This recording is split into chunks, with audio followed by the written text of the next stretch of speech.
Mesdames, Messieurs, bonjour. Très heureux de vous retrouver pour cette nouvelle édition du JT Cultures et Marchés. Alors, nous commencerons cette émission en évoquant la nette baisse de la production chez les principaux exportateurs de blé, avant de retourner aux États-Unis où les estimations de production de maïs font toujours débat. Nous aborderons ensuite les restrictions d'eau qui touchent l'Hexagone, avant d'évoquer les 85 millions de tonnes de soja que devrait importer la Chine, selon l'USDA. Dans son rapport mensuel du mois de juillet, l'USDA est venu frapper un grand coup en baissant la production chez les principaux pays exportateurs. Si une révision était prévisible dans certains pays comme le Canada ou l'Australie, la baisse la plus importante est venue du bassin mer Noire.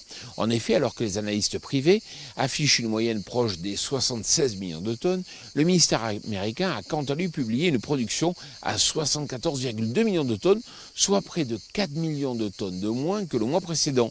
Dans ce contexte, les cours ont rapidement pris le chemin de la hausse, une fois la publication faite, même si depuis, la pression récolte est revenue sur le devant de la scène. Pour autant, ces estimations entraînent une nette baisse des stocks de fin chez les principaux exportateurs.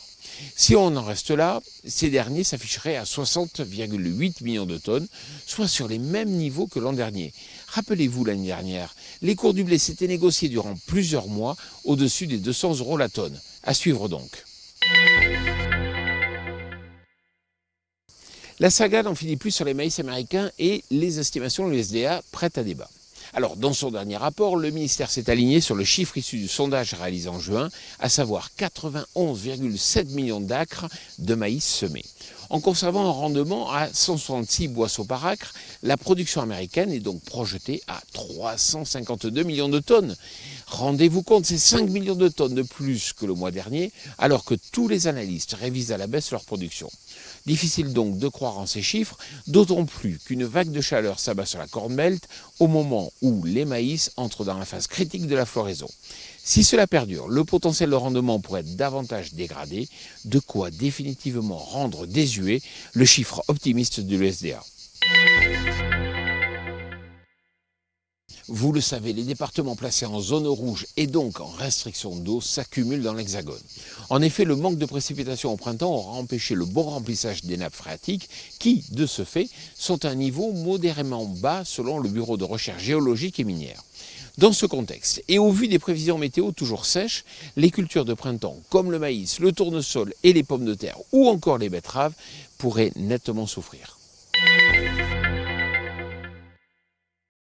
85 millions de tonnes, c'est le volume de soja que devrait importer la Chine cette année. Alors ce chiffre issu du rapport USDA semble très optimiste puisque entre octobre et juin, 53 millions de tonnes ont été importées seulement.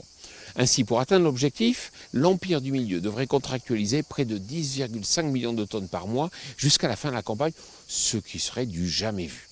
Dans ce contexte, l'USDA n'a d'autre choix que de réviser à la baisse ce chiffre, ce qui alourdira un peu plus les stocks américains, déjà conséquents.